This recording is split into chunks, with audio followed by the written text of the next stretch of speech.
வணக்கம் and welcome. Personality interview segment மூலமா இந்த சேனல்ல உங்களெல்லாம் மீண்டும் மீண்டும் சந்திக்கிறதுல எனக்கு ரொம்பவே சந்தோஷமா இருக்குங்க. ஏன்னா எந்தெந்த துறையாக இருந்தாலும் அந்த துறையில் அவங்க எக்ஸ்பர்ட்டா அந்த துறைக்காக அவங்க பல சேவை பண்ண ஒரு யூனிக்கான பர்சனாலிட்டிஸை தான் நம்ம மீட் பண்ணி பர்சனாலிட்டி இன்டர்வியூ செக்மெண்ட்டில் பார்த்துட்ருக்கோம். ஸோ அந்த வரிசையில் இன்னைக்கு நம்ம பார்க்க போகிறது சைக்கியாட்ரிஸ்ட் டாக்டர் நம்பி அவர்கள். இப்போ நம்ம டாக்டர் நம்பி அவர்களை சந்திக்க போகிறோம். வணக்கம். வணக்கம் டாக்டர். அதே மாதிரி இப்போ இந்த ஸ்ட்ரெஸ் அப்படிங்கிறது இப்போ ரொம்ப பெரிய ஒரு பிரச்சனையா இருக்கு. ஒரு 30 வருஷம் 35 வருஷத்துக்கு முன்னாடிலாம் நம்ம வந்து நிறைய உடல் சம்பந்தப்பட்ட இப்போ டிசீஸ் சம்பந்தப்பட்ட பிரச்சனைகள் தான் பத்தி பேசி கேட்டிருப்போம். ஆனா இப்போ வந்து டயபெட்டிக்கா இருந்தாலும் கார்டியாக் ப்ராப்ளமா இருந்தாலும் எல்லாருமே இது வந்து ஸ்ட்ரெஸ் இன்டியூஸ்ட் அப்படின்னு சொல்றாங்க. அந்த மாதிரி சின்ன குழந்தையில இருந்து எல்லா ஏஜ் குரூப்லயும் ஐ எம் ட்ரெஸ்ட் அப்படிங்கிற வார்த்தை நம்ம அதிகமா கேட்கிறோம். இந்த ஸ்ட்ரெஸ்னா என்ன, இது எக்ஸாக்டா வரத்துக்கு என்ன காரணம்? அதே மாதிரி இப்போ நம்ம ஸ்ட்ரெஸ்ட் அவுட்டா இருக்கும் நம்ம சொல்றோம். இப்போ வந்து இப்போ நீங்க ஆஸ் அ டாக்டர் வந்து ஒருத்தரை வந்து இப்போ டெஸ்ட் பண்ணும்போது இப்போ அவங்க எப்படி ஸ்ட்ரெஸ்டா இருக்காங்களா இல்ல டிப்ரெஸ்டா இருக்காங்களா அப்படிங்கிற டிஃபரன்ஸ் வந்து நீங்க எப்படி டாக்டர் பாப்பீங்க? நீங்க சொன்ன மாதிரி ஸ்ட்ரெஸ் என்று சொல்லப்படுகிற மன அழுத்தம், மன இறுக்கம் மிக அதிக அளவிலே இப்பொழுது காணப்படுகிறது. எப்போதுமே இருக்கு, எல்லாருக்குமே இருக்கு. ஸ்ட்ரெஸ் இல்லாமல் இந்த உலகத்தில் வாழ முடியாது. இந்த வாழ்கிற எல்லா மனிதர்களுக்கும் ஏதோ ஒரு விதத்தில் ஸ்ட்ரெஸ் இருக்கு. ஆனால் பெரும்பாலானவர்கள், மிக பெரும்பாலானவர்கள் அந்த மன நெருக்கடியை, மன அழுத்தத்தை ஏதோ ஒரு வழியிலே அவர்களே சமாளித்துக் கொள்கிறார்கள், இல்லை தக்க துணை மூலமாக அதை சமாளித்துக் கொள்கிறார்கள். ஆனால் சில பேருக்கு அந்த ஸ்ட்ரெஸ் வந்து அளவுக்கு மீறி போய் அவங்கள மூழ்கடிச்சிருது. அந்த ஸ்ட்ரெஸ்ஸே வந்து ரெண்டு மூலமாக பிரிக்கலாம். ஒன்று வந்து யூ ஸ்ட்ரெஸ் என்று சொல்வார்கள். யூ என்றால் சாதாரணமான என்று அர்த்தம். சாதாரணமாக ஸ்ட்ரெஸ், சம்டைம்ஸ் ஸ்ட்ரெஸ் இருக்கிறதே நல்லது, அது பாசிட்டிவா இருக்கும். இப்போ பரீட்சைக்கு படிக்க போற பையனுக்கு ஒரு ஸ்ட்ரெஸ் இருக்கணும். ஒரு மாசத்துக்கு முன்னாடி 2 மாசத்துக்கு முன்னாடி அந்த கொஞ்சம் stress, minimal stress will improve his performance. அதே சமயத்தில் ஸ்ட்ரெஸ் அதிகமாக போச்சுன்னா தொந்தரவாயிடும். திருக்குறள்ல சொன்ன மாதிரி குறையினும் மிகினும் நோய் செய்யும்.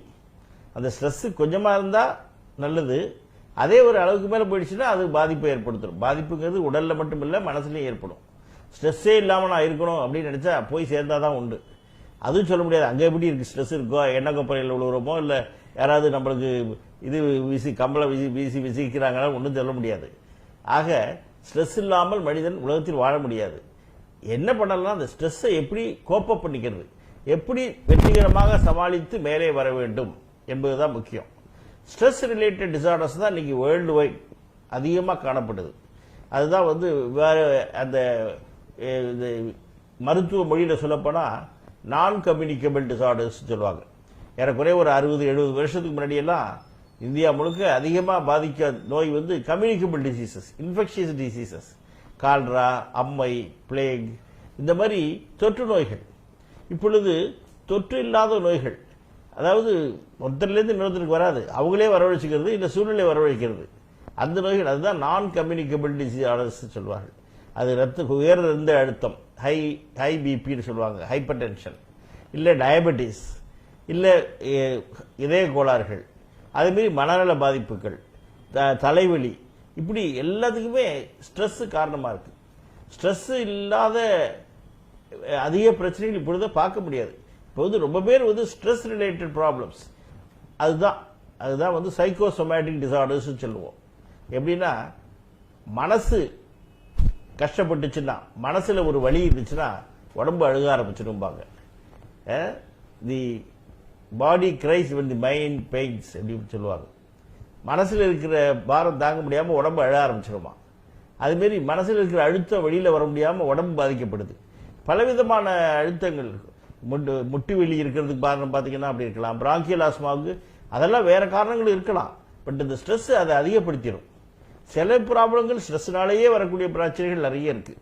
உயர்ந்த ரத்த அழுத்தம், சில பேருக்கு இந்த மாதிரி ஸ்ட்ரெஸ் ரிலேட்டட் டிப்ரெஷன், இதெல்லாம் நிறைய இருக்கு. ஸ்ட்ரெஸ்ங்கிறது ஒரு தவிர்க்க முடியாத, ஆனால் அதை சமாளிக்க வேண்டிய, வெற்றிகரமாக சமாளித்து வெளியே வர வேண்டிய ஒரு நிகழ்கால பிரச்சனையாக தான் இன்னைக்கு உலகம் முழுக்க இருக்கு. ஸ்ட்ரெஸ்ஸை விட்டு வெளியில் வர்றதுங்கிறது அதுக்கு உண்டான திட்டமிடல் வேண்டும். அதாவது இப்படி எல்லாம் இருந்தால் இப்படி எல்லாம் வரலாம்னு முன்னாடியே ஒரு பிளான் பண்ணணும். ஒரு இடத்துல பணம் கிடைச்சிச்சின்னு வந்துச்சுன்னா, ஒரு பென்ஷனருக்கு பணம் வருது, எல்லாம் பென்ஷன் சமயத்தில் எல்லாத்தையும் ஒரே இடத்துல ஒரு ஃபைனான்ஸ் இதில் போட்டு அவன் திவாலாகி ஐயோன்னு அடிச்சுக்கிட்டு போறதை விட ஒரே இது முதல்ல வந்து ஒரு 4-5 இடத்துல நம்பகமான இடத்துல போட்டு வச்சா ஒன்று போனாலும் மற்றது பழச்சுக்கும் நல்லபடியாக இருக்கலாம் அப்படின்னு அது திட்டமிடுதல் வேண்டும். இப்படி திட்டமிட்டு எதிர்காலத்தை பற்றி நினைத்து செய்பவர்கள் பின்னாடி இந்த பிரச்சனைகள் வரலாம் என்று யோசித்து செய்தல். அதுதான் அழகாக திருக்குறள் கூட சொல்லுவார், எதிரதா காக்கும் அறிவினார்க்கு இல்லை அதிர வருவதோர் நோய். இந்த அதிர வருவதோர் நோய்ங்கிறதே shock related disorders, stress related disorders. யாருக்கு வராது? எதிரதா காக்கும், பின்னாடி என்னது வரப்போகுதுங்கிறத தெரிஞ்சு அதுக்கு தகுந்த மாதிரி நடந்துக்கிறவங்களுக்கு இந்த ஸ்ட்ரெஸ் ரிலேட்டட் டிசார்டர்ஸ் வராது. ஸ்ட்ரெஸ் வந்து இயற்கை, எல்லோருக்கும் வருது. டிஸ்ட்ரெஸ் அதுதான் ப்ராப்ளத்தை கொடுக்கும். யூஸ்ட்ரெஸ்ங்கிறது நன்மை பயக்கக்கூடிய ஸ்ட்ரெஸ். இந்த டிஸ்ட்ரெஸ்னால வர்றதை வந்து எப்படி சமாளிக்கணும்னா அதை how to cope up effectively, எப்படி அதை வெற்றிகரமாக சமாளிப்பது என்பதில் தான் நம்முடைய ஒரு நோக்கம் இருக்க வேண்டும். அதுக்கு பல வழிகள் இருக்குது. மனதை இளைப்பாறிக் கொள்வதற்கு, மற்றவர்களிடம் பேசிக் கொள்வதற்கு, அதுக்கு உண்டான அதுதான் இப்படிதான் வந்து யோகா, மெடிடேஷன் அதெல்லாம் இருக்கு. நிறைய வழிகள் இருக்குது. அதாவது எந்நேரமும் வேலை வேலை வேலைன்னு வேலையே சுற்றி பணம்னு சுற்றிட்டு இருக்கிறத விட மற்ற வழிகளிலும் மனதை திசை திருப்ப வேண்டும். பணம் மட்டும், வேலை மட்டுமே மனிதனுக்கு குறிக்கோளாக இருக்கக்கூடாது. அவன் ஓய்வு எடுக்க வேண்டும். மனத்திற்கும் ஓய்வு தேவை, உடலுக்கும் ஓய்வு தேவை.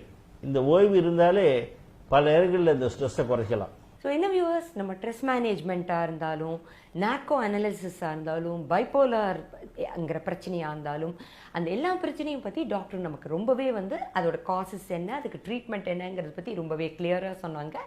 எப்படி நம்ம வந்து ஃபிசிக்கல் ஹெல்த் ஃபிட்னஸை பற்றி நம்ம பார்த்துக்கிறோமோ அதே மாதிரி மென்டல் நம்ம ஃபிட்னஸும் ரொம்ப அவசியம். நம்ம மனநிலை வந்து நமக்கு ரொம்பவே முக்கியமானது. ஸோ அதையும் நம்ம நல்லா பார்த்துக்கிட்டா தான் நம்ம வந்து வாழ்நாள் பூரா நல்லா இருக்க முடியும். ஸோ மறக்காமல் லைக் பண்ணுங்கள், ஷேர் பண்ணுங்கள், கமெண்ட் பண்ணுங்கள், சப்ஸ்கிரைப் பண்ணுங்கள், கீழே இருக்கிற பெல் பட்டனை ப்ரெஸ் பண்ணுங்கள். Catch you all in another segment. Until it's Sadhna signing out. Bye bye.